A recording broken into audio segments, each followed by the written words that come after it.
Greetings, everyone. This is your host Narayan, and welcome to the third episode of the Aquila View. As you know, we initiated this podcast series with the motto of connecting people across the globe to compete in this world renowned STEM challenge, Formula One in schools. Over the next course of 20 to 25 minutes, we'll be talking to Prakhyat, Angad, and Athar from Team Volt Racing of Scottish High. The team over the last few weeks has been doing some amazing work and has been a national finals team for the year 2020. And this year, they're back even stronger. So, all right, guys, let's get into the conversation. Firstly, welcome everybody to the Aquila View family. I hope you all have been doing safe and healthy, keeping in mind the situation that we all are going through. Before moving forward, I'd like you all to please break the ice by giving us a short and brief introduction about yourselves and what's your role in team pole racing. We'll start with Athar.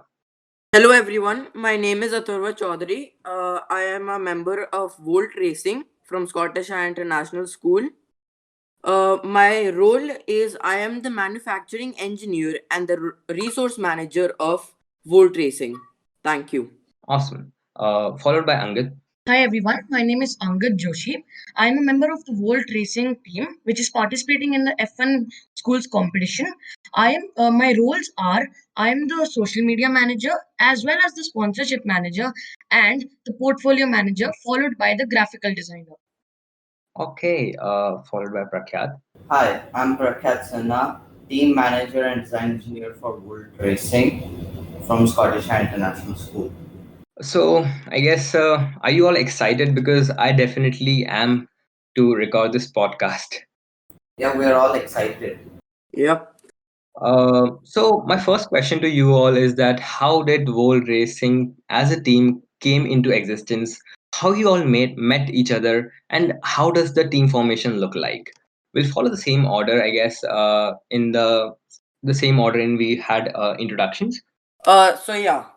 First, Angad and I were in a different team known as Rayquaza Racing. For the first year in 2019, uh we didn't qualify for nationals in 2019. So after that, Prakhyat and his team Volt Racing at that time had qualified, and after 2020 Angad and I had joined Prakhyat's team Volt Racing, and we had become a member. Our journey till now in Volt Racing has been splendid, uh in my perspective, and I'm pretty sure it's also splendid for Angad. And yeah, I just hope that it will be going for splendid as well, in the future. Yeah, exactly. What's your thought on this, Angad? Like explained pretty much everything. Athar and I were on in a same team, which was Rayquaza Racing, with two others. But because of the pandemic, we couldn't come to the schools, and so we split up. So then Prakhyat gave us a call randomly, and he told us to join Bolt Racing. So yeah, we joined Volt Racing, and the journey has been extremely amazing. We have learned so much with Prakhyat as he is our senior and has taught us so much about F1 in schools. We couldn't have got this much of experience if we were in Rayquaza, but with Prakyat, the journey has been amazing. Yeah, it is. Because in my first year of Formula One schools, even I, like them, was in a different team. The team was known as Fire Tracksters, and again, we didn't qualify for the nationals. But in the second year, most of the team members from Fire Tracksters split up, and I had to create my own team known as Volt Racing. So World Racing's first year, we qualified for the nationals by finishing 10th in regionals. And the nationals, we had an excellent performance to finish 16th. And with that performance, we were given the opportunity again to perform in the nationals. But this time, rather than this team being same, the pandemic spoiled everything. And again, we had to split up. So I called up Angad and Athar so that they could fill in the remaining spots. Until now, it has been a great journey, and the teamwork has been excellent by all of us. Amazing. As Prakhyat, you talked about the pandemic and how things have shifted to virtual, right? So what is your opinion, especially your opinion, because I mean, you formed the team, and as you said that you called up Angad and Athar to fill the spots, right? So what would you prefer, a virtual competition or an actual competition? I think a hybrid of both would be the best because some things such as the racing, the reaction racing, and knockout racing, they are best if done offline. But the other things like the portfolio and all, in my opinion, were better held in online. So if we could have a hybrid between those two, wherein the ones that needs to be offline, we could go and perform in the schools, but the presentations and portfolios we could have them online through Zoom or something. Exactly.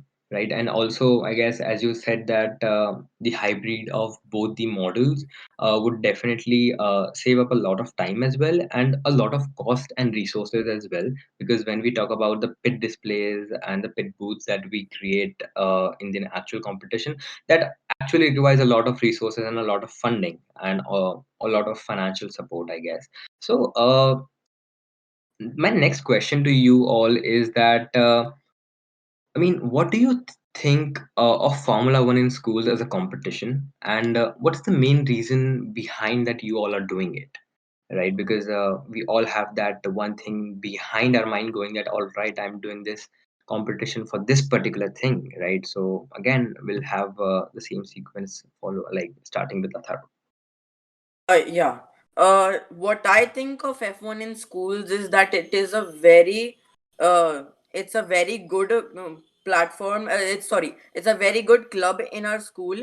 As For me, I love cars very much. So I had joined F1 in schools club, just not only to learn more about cars, but also to learn more about engineering, such as manufacturing cars. Even though we're just manufacturing small blocks, representatives of big Formula One cars, but still, I'm still learning more about manufacturing. So, I mean, the main reason behind why you're doing Formula One in schools is to gain the manufacturing skills, right? Yes. Awesome. Angad, why you are doing it? Yes, I am doing it basically because I love marketing and I also love to use graphic designing programs such as Adobe Illustrator, Adobe Photoshop, and Premiere Pro. And when this opportunity came, so I immediately enrolled for it because there was no other club which was promoting all these three together. But in F1 in schools, you can do this all simultaneously. As I am the graphic designer and the social sponsorship manager, so I can do the marketing as well as the graphical designing. So this has been amazing for me. Awesome. So again, I mean, you are doing it particular to polish your skills, right? And to give your skills a platform where it could be recognized, I guess. Awesome. Prakhyat. What brought me to this Formula One club was the designing of the cars. So, from a very long time, I've been interested in designing cars and the aerodynamics. The Formula One was just a very good platform to show how much I've learned throughout the years and also improve these skills. You particularly are doing it again to improve your skills, and I mean, have a platform where you could showcase all of these things simultaneously, right? Awesome. Moving on, my next question is particularly to Prakhyat. So, Prakhyat, what do you think is the role of a team manager? As being a one, you could share some of your perspectives on it, right? What are the ups and downs a team faces, and what are the challenges, the most significant challenges that team faces, and how is the responsibility of a team manager to overcome all of these challenges? Biggest challenge, in my opinion, would be to handle the team and be within the time limit. Because if you are doing two roles at the same time, like I'm doing the designing of the car as well as team managing. It gets very difficult to manage the team and make them perform at their very best while you are also doing that at the same time. So even if you manage to do it, the time limit becomes the second biggest constraint in F1 in schools.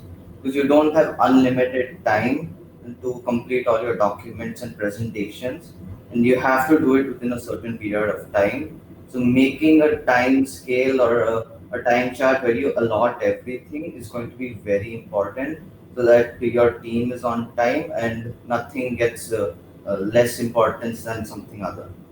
Definitely, definitely a point. And obviously, for a team manager, the biggest asset to him or her is the team, I guess, because without team, the whole Formula One in competition is not possible because there are multiple things that we assign and distribute amongst the team members, right? And each team member act as a solid pillar of a team, right? And that's what F1 in schools is all about, I guess. And definitely, that would really polish our leadership skills, and if not polish, would definitely help us learn some leadership skills. Right. My next question is particularly directed towards Angad. So, Angad, while visiting your Instagram profile and your team's website, what I rightly saw was that you have AMD as your sponsor, if I'm correct, right? So, what was the strategy made behind that while approaching AMD? And was it through some mutual connections, or it was just cold emailing them without knowing anyone in AMD? And what exactly is AMD supporting you guys with? Like when AMD was the sponsor of Volt, I wasn't there in Volt. As I said, I was in Rayquaza. Our old team member Ojas approached Volt Racing. I think, he approached AMD. He had some mutual connections. Okay. And as you said that Ojas had some mutual connections. So what was AMD particularly supporting with them? They were just a sponsor. They weren't supporting us for any goods or material, but they were just a sponsor for the funds. Okay, so they were supporting and supporting something like financially. Yeah, financially. All right, amazing. So Angad, not let's not talk about AMD here. So what is your in general strategy towards approaching a sponsor? Because you are the sponsorship manager, and sponsorship is something that is obviously a backbone to resources, right? Right.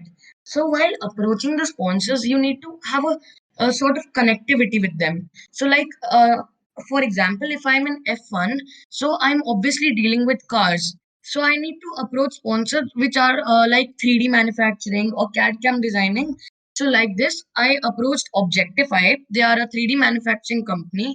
So the strategy is basically to find relativity with your team and with the sponsors. So uh, if we are an F1 in schools team and we approach a writing company, so that will be no good because we don't have any relativity. So and also in our pit booth when we need to print something or publish something, so we need some sponsors who need to do that. So if we approach, for example, if we approach someone who does printing, so they will sponsor us because they know we will order something in a heavy amount. So that is the basic strategy. The main point is that there should be a connectivity between whom you're approaching, right? Because Yes. as you stated that if you're approaching a writing company, but that's nowhere related to Formula One and cars, right? So definitely you have to strategize your strategy in that particular manner.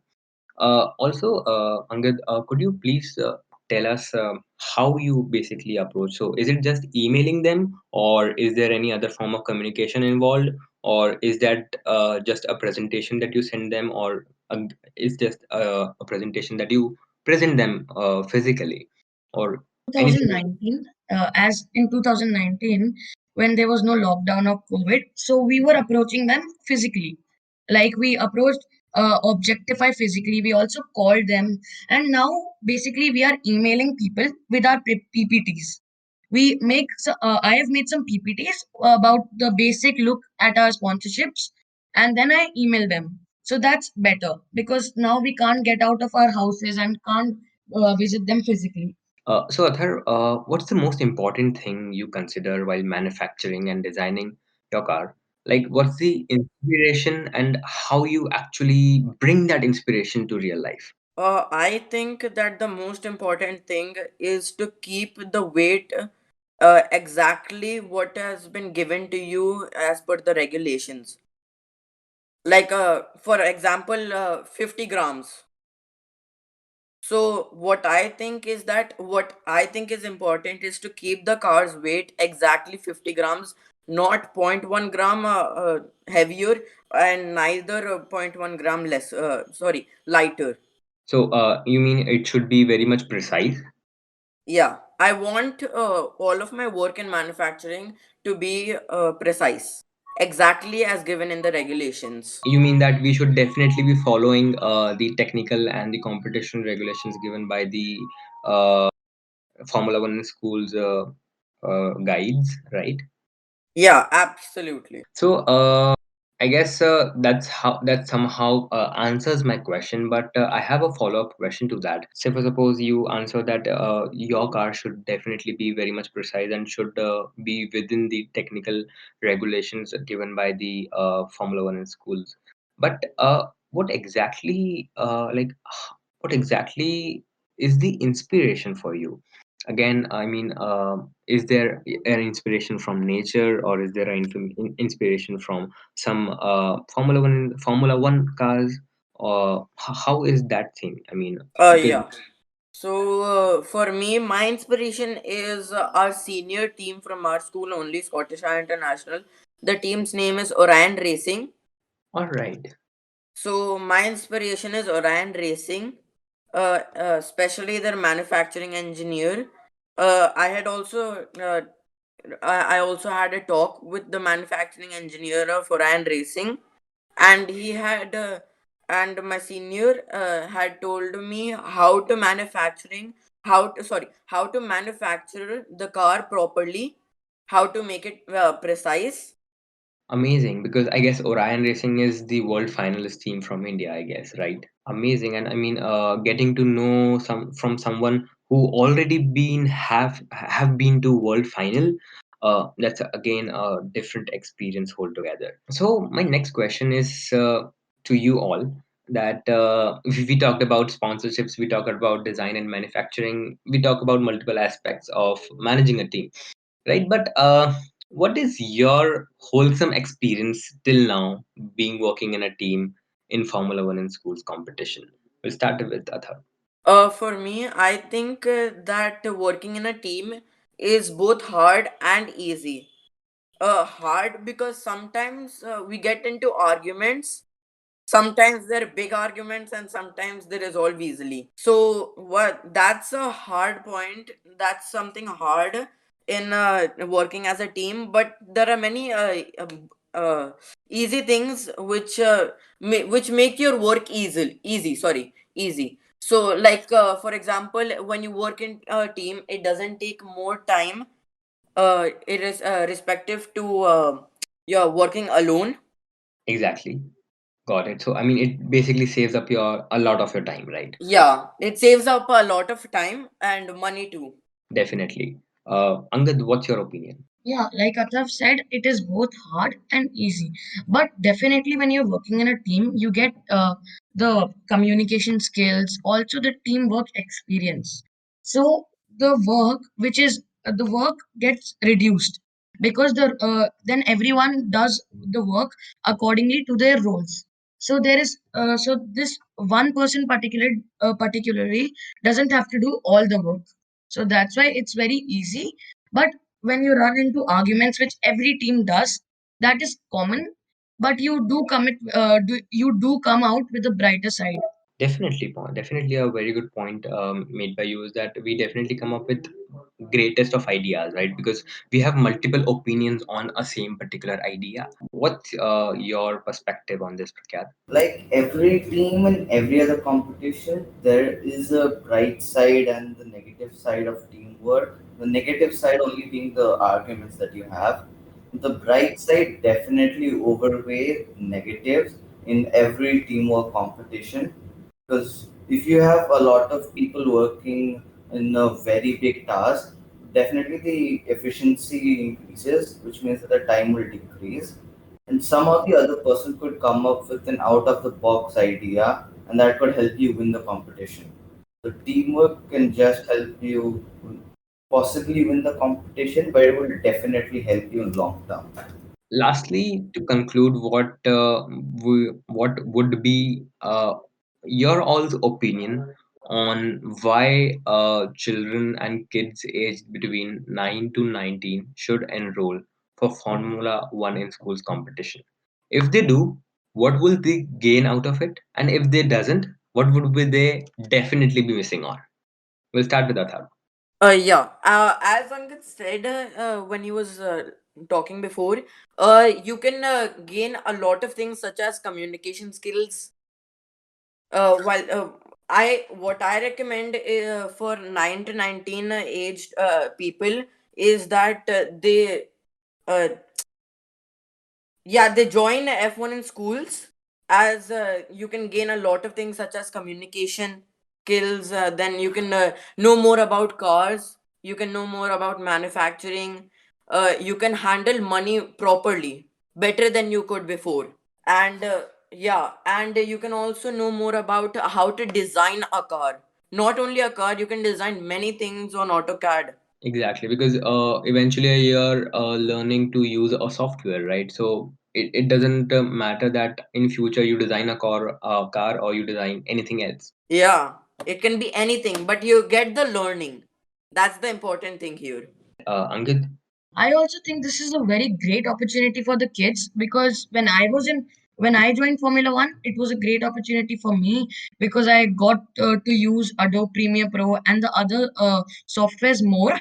And many kids nowadays can get this opportunity and can get a better look at what they want to do in the future. So then no one has to worry about what is my child going to do in the future when because it develops a basic skill which you can use in the future, not only for F1 but also for any other purpose. For example, if I use Adobe Photoshop to make my templates for F1 and I learn how to use it, in the future I can use it again to make something else, which is a very good opportunity. Awesome. And as you said that not just for this is not a lesson or learning for a child just particularly for the competition, but it gives you a purpose in life. And that is what is most important other than anything else. Because if you have a purpose in life, you definitely go ahead with it. Right. So moving on, what is your perspective on this, Prakya? I think F1 is one of the best competitions if you want to learn something and build a platform, a basic platform, something. For example, if a student comes and joins F1 but he has no idea about the sponsorship or marketing except that he is very interested in cars, so he could take up various roles throughout his years in Formula One and understand what each role is about, and then he can end up having a basic knowledge of all of them, and whichever one he prefers he can take that up as a profession and continue with that. So by this, we've come to the conclusion of episode number 3 with some highly talented individuals from Volt Racing. Till then, stay tuned to the Aquila View. I'm your host Narayan, signing off.